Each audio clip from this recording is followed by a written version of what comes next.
Selamat malam, Kaltim Headline Malam kembali hadir bersama saya Rosmi Rahma. Sejumlah informasi penting akan kami hadirkan untuk Anda dan berikut di antaranya. Kita awali Kaltim Headline Malam edisi kali ini. HUT Polairut Polda Kaltim digelar secara virtual. Kapolda apresiasi pengungkapan kasus pencurian di atas kapal. Berikut informasinya. Bertempat di Aula Polairut Polda Kaltim, Kapolda Kaltim Irjen Heri Rudolf Nahak mengikuti upacara HUT Polairut ke-70 tahun secara virtual. HUT Polairut tahun ini dilakukan secara sederhana. Kapolda bersama Wakapolda Kaltim dan sejumlah pejabat utama Polda Kaltim mengikuti upacara HUT Polairut secara seksama. Usai upacara dilanjutkan dengan pemberian lencana brevet Bayangkari Bahari Utama yang disematkan langsung Kapolda Kaltim Irjen Pol Heri Rudolf Nahak. Dengan alusista yang dimiliki masih kurang, saat ini ada 15 alusista yang bisa digunakan untuk melakukan patroli pengamanan perairan di Kalimantan Timur. Dan juga apresiasi kepada jajaran Polairut Polda Kaltim yang mampu mengungkap kasus pencurian di kapal asing di Muara Berau. Ya, itu kan semua ada programnya dari Mabes Polri. Kita ngikutin dari sana. Memang kita merasa bahwa kekuatan di kita tuh perlu ditambah karena cover wilayah perairan yang cukup luas yang harus ditangani. Itu aja. Tapi kita harus tetap tidak boleh kendor karena pelayanan pada masyarakat harus tetap diberikan. Berkaitan dengan IKN sendiri gimana untuk berkaitan dengan IKN kan berada di Teluk Balikpapan, wilayah perairan juga ya Pak? Ya, itu udah termasuk bagian dari yang harus menjadi prioritas pengamanan Polda Kaltim khususnya Polair. Ada atensi dari Kapolda untuk Polda Kaltim? Ya, sama dengan yang lain ya, kita tetap akan kembangkan, kita menginginkan agar Polair ke depan makin baik, makin maju, makin baik dalam memberikan pelayanan. Saya kira itu. Sebelum mengakhiri acara HUT Polairut, Kapolda Kaltim memberikan tali asih pada pelajar dari SMA, SMP, dan SD yang berprestasi di bidang masing-masing. Dari Balikpapan, Muhammad Idris, tim Kaltim TV.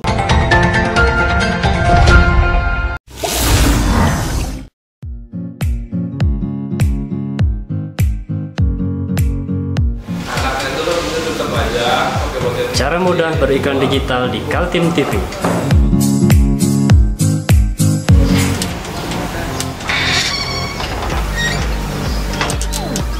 Yang pertama, jadilah sahabat Kaltim TV.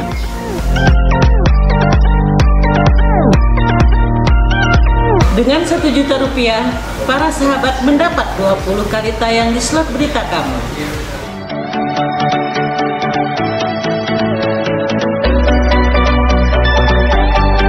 Dengan 20 detik dapat menjangkau 20.000 penonton.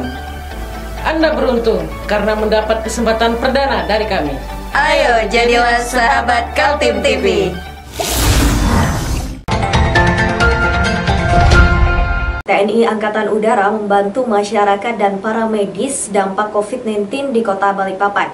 TNI Angkatan Udara menyediakan 1.000 paket sembako bagi warga Balikpapan dan menyumbangkan 1.000 APD dan pelindung wajah bagi tenaga medis Kota Balikpapan. Berikut informasinya. Bertempat di halaman pemerintah Kota Balikpapan, TNI Angkatan Udara membagikan gratis sembako bagi masyarakat Kota Balikpapan yang berdampak akibat COVID-19. Sebanyak 1.000 sembako dibagikan bagi 3 kelurahan di Kota Balikpapan. Sementara itu 100 APD berupa baju hazmat dan 1.000 pelindung wajah juga dibagikan guna membantu tenaga medis dalam memerangi COVID-19 di Kota Balikpapan. Menurut Asisten Potensi Dirgantara Kasau Marsikal Muda TNI AU, kegiatan ini juga bagian rangkaian Hari Nusantara. Dari Angkatan Udara, ini merupakan rangkaian kegiatan dari Bakti Hari Nasional, Hari Nusantara. Nah, kegiatan ini memang merupakan rangkaian yang kita laksanakan di Jawa maupun yang terakhir ada di sini puncaknya tanggal 13 Desember nanti akan dilaksanakan Hari Nusantara di Penajam. Nah, kegiatan ini kita memberikan paket 1.000 sembako, kemudian 1.000 APD, 1.000 face shield. Untuk yang sembako itu kita berikan ke 3 kelurahan, kemudian ada veteran sama juga dengan taksi. Kemudian untuk APD itu dan face shield kita berikan ke 3 puskesmas. Diharapkan melalui bantuan ini dapat sedikit meringankan warga maupun para medis dan pemerintah Kota Balikpapan yang saat ini tengah berjuang melawan COVID-19. Dari Balikpapan, Muhammad Idris, tim Kaltim TV.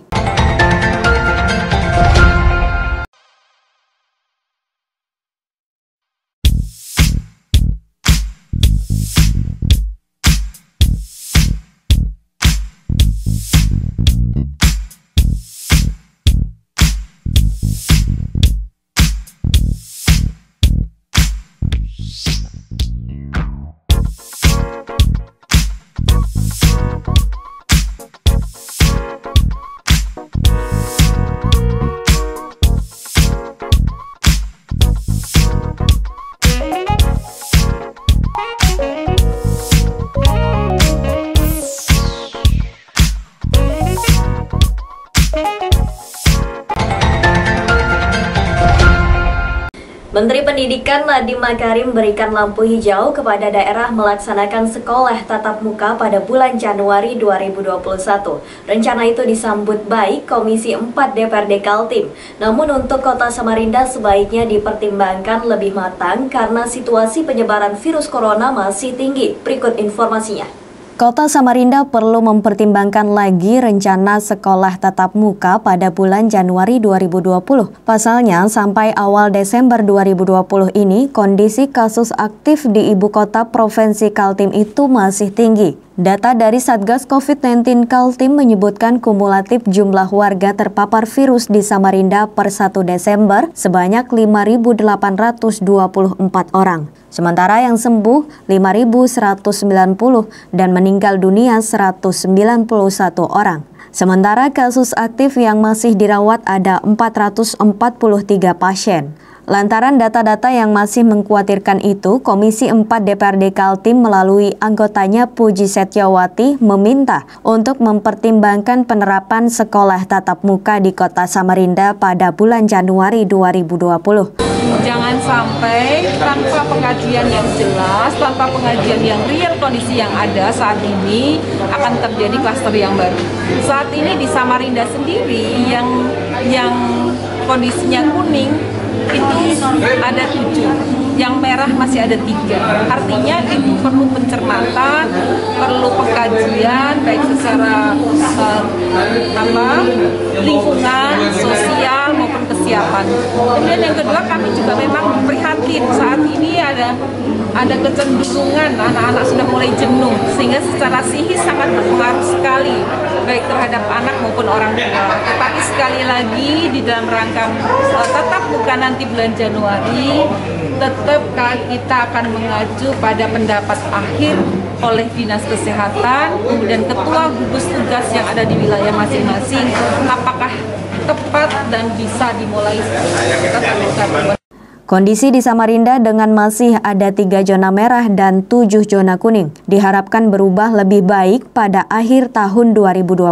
Namun muncul kekhawatiran baru adanya libur panjang pada akhir tahun berpotensi membuat peningkatan warga tertular virus. Saat ini kan masih naik nih, apalagi nanti kemudian tahun baru, ya kan? Natal, tahun baru.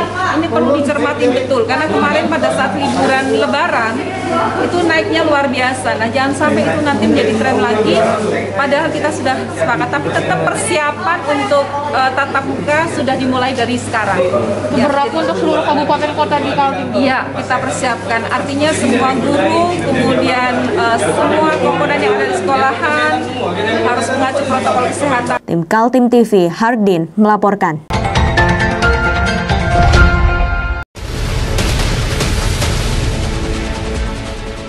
Mari kita memerangi virus corona dengan mematuhi imbauan pemerintah. Stay at home.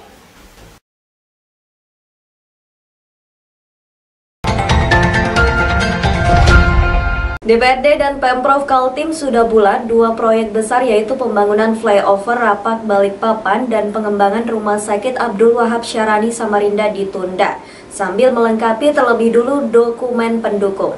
Semula Pemprov Kaltim mengusulkan kedua proyek dimasukkan dalam APBD Kaltim tahun 2021, tapi usulannya sangat mendadak sehingga memunculkan reaksi tajam dari para anggota DPRD Kaltim. Persoalannya, kedua proyek diusulkan dianggarkan dengan multi-years kontrak atau menggunakan tahun jamak. Artinya, proyek itu akan dikerjakan sampai beberapa tahun ke belakang dengan sumber dana APBD Kaltim. Tarik-menarik antara DPRD Pemprov terjadi dan membuat rapat anggaran berjalan alot. Sampai akhirnya kedua lembaga eksekutif dan legislatif sepakat berkonsultasi dulu ke Kemendagri.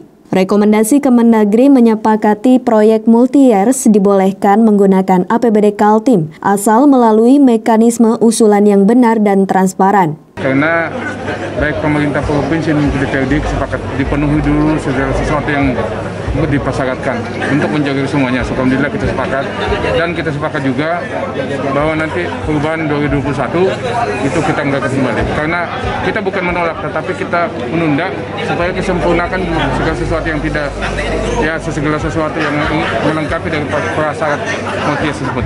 Termasuk nanti skema pembayaran dan lain sebagainya. Semua kita tetap APBD perubahan tadi masuknya. Pak, hasil konsolidasi dengan Kemendagri seperti apa Pak kemarin Pak? Ya kesimpulannya disepakati bersama DPRD. Kesepakatannya ini, kesepakatannya dianggarkan pada APBD perubahan. Murni nggak masuk Pak ya? Belum. Nanti aja. Iya Pak. Rapat paripurna ke-33 di gedung DPRD Kaltim mengesahkan kesepakatan eksekutif dan legislatif tentang KUA PPAS sebesar 11,6 triliun rupiah. Anggaran pendapatan dan belanja daerah ini sudah dihitung akan mengalami defisit sekitar 2 triliun. Ya, yang jelas posisi APBD kita itu kan posisi defisit, gitu loh. Jadi sebenarnya kalau kemudian tidak diposkan kan sekitar 40 miliar kan di termin pertama. Ya. Nah, kalau kita diposkan otomatis ya mengurangi defisit. Kan ada defisit dari 11 itu kan. Nah, defisitnya 2 triliunan kan. Nah, sehingga ketika itu MBS-nya anggarannya tidak dimasukkan di dalam KUAPPAS, otomatis anggaran defisitnya yang berkurang. Oh gitu. Itu waktunya. Jadi Tim Kaltim TV, Hardin dan Heriman melaporkan.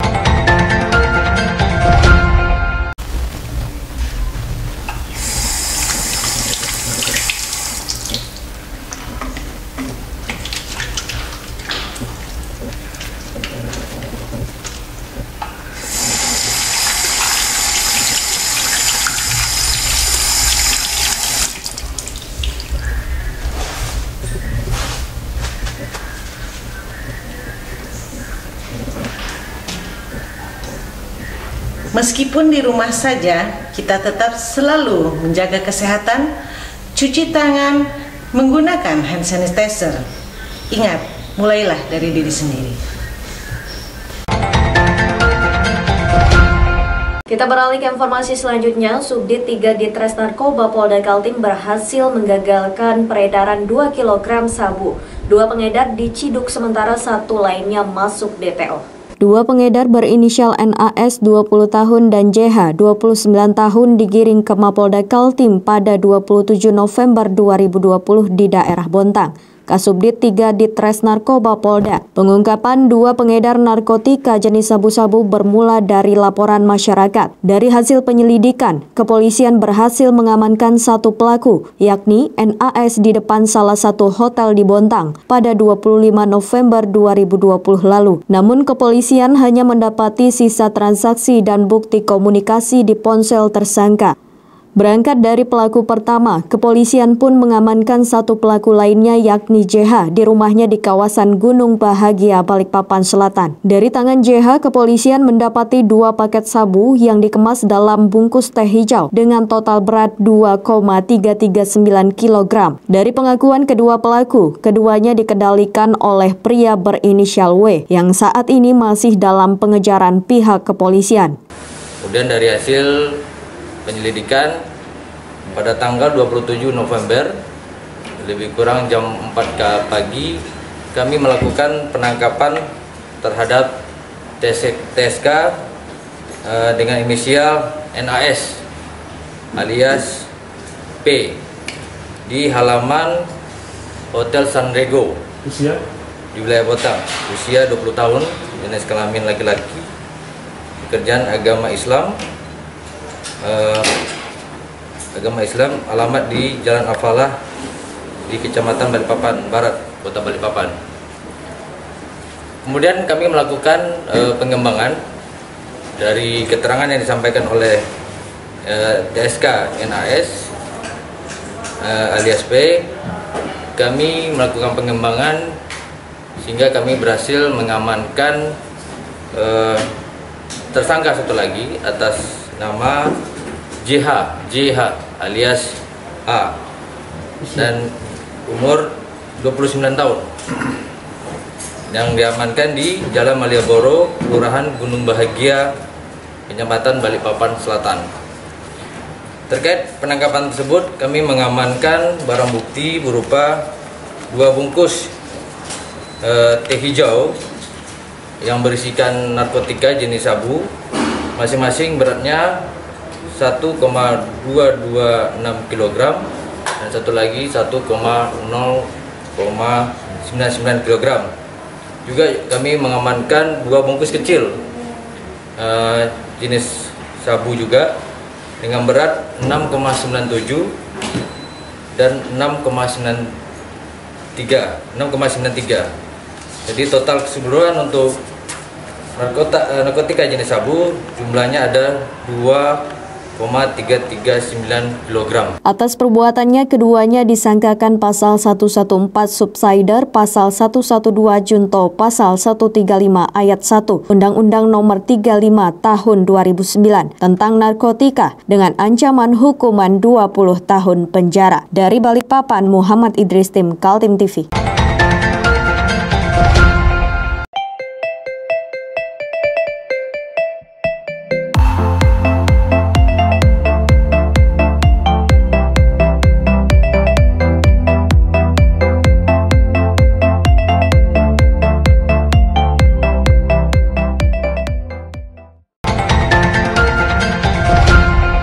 Informasi selanjutnya, Res Narkoba Polresta Balikpapan membekuk 4 tersangka pemilik sabu seberat 5 kg. Tersangka diancam hukuman seumur hidup. 4 orang tersangka kepemilikan narkoba jenis sabu-sabu seberat 5,276 gram digelandang Res Narkoba Polresta Balikpapan. Keempat tersangka diciduk di 2 lokasi yang berbeda pada Rabu 25 November 2020. 4 tersangka yang merupakan jaringan narkoba jenis sabu-sabu yakni HI, AT, MA, dan ST. Awalnya Res Narkoba membekuk HI di kawasan Jalan Lejen Suprapto, ditemukan sabu seberat 50 gram. Polisi kemudian mengembangkan dan ditemukan tersangka kedua, HI, didapat sabu seberat 10 gram. Saat berada di rumah tersangka, datang 2 orang membawa bungkusan besar. Saat diperiksa ditemukan 5 paket sabu dalam bungkus besar dengan 5 kg. Rekan-rekan semua, jadi kita mau sampaikan hasil ungkapan kita, dan ini juga komitmen kita untuk memerangi narkoba. Alhamdulillah kita bisa mengungkap 5 kg sabu berikut pelaku dan tersangkanya. Dari kasus ini ada 4 tersangka, ya, ada 4 tersangka, 3 TKP, ya, 2 TKP, 4 tersangka. Boleh diceritakan satu jaringan kronologis pengungkapannya, ada tersangka jadi gini, kita awalnya menangkap pelaku pengedar atau pengecar lah istilahnya, ya, di lapangan ini. Dari pengedar, kemudian kita kembangkan langsung ke jaringan berikutnya itu di TKP 2. Di TKP 2 itu ternyata gudang, tapi dari pengecer kita menangkap 50 gram. Ya, 50 gram kita kembangkan langsung ke jaringan berikutnya, ternyata dia sebagai gudang, tapi di gudang kita hanya menemukan sisanya 10 kg. Yang lainnya sudah didorong oleh kurir, ya, didorong oleh kurir, kita kembangkan lagi. Nah, dari kurir itulah kita tangkap nih yang 5 kilo, ya, yang 5 kilo, 5,056, ya. Tapi hasil pengembangan semua jadinya 5,176 gram atau 5 kilo 176 gram. Khusus yang 5 kilo di mana yang diamankannya? Sama, ini di satu TKP, yang satu itu di daerah Perapatan. Kalau penangkapan yang pertama itu di Kampung Baru. Ya. Pihak Res Narkoba Polresta Balikpapan masih mengembangkan kasus peredaran sabu yang diungkap. Tersangka akan dijerat dengan hukuman seumur hidup. Dari Balikpapan, Muhammad Idris, tim Kaltim TV.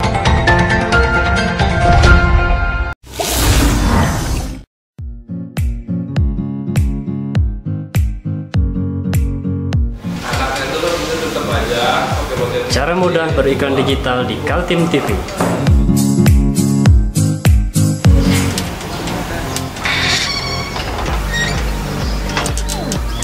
Yang pertama, jadilah sahabat Kaltim TV.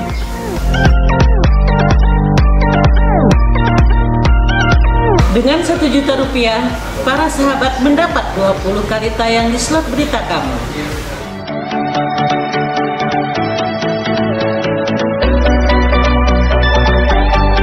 Dengan 20 detik dapat menjangkau 20.000 penonton.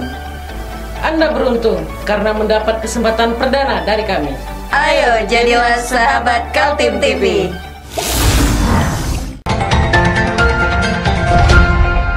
Demikian Kaltim Headline Malam edisi kali ini. Informasi lainnya dapat Anda simak melalui situs website kami www.kaltim.tv, channel YouTube dan fanpage Facebook Kaltim TV. Jangan lupa untuk selalu patuhi protokol kesehatan. Saya Rosmi Rahma bersama kerabat kerja yang bertugas pamit undur diri. Selamat malam dan sampai jumpa.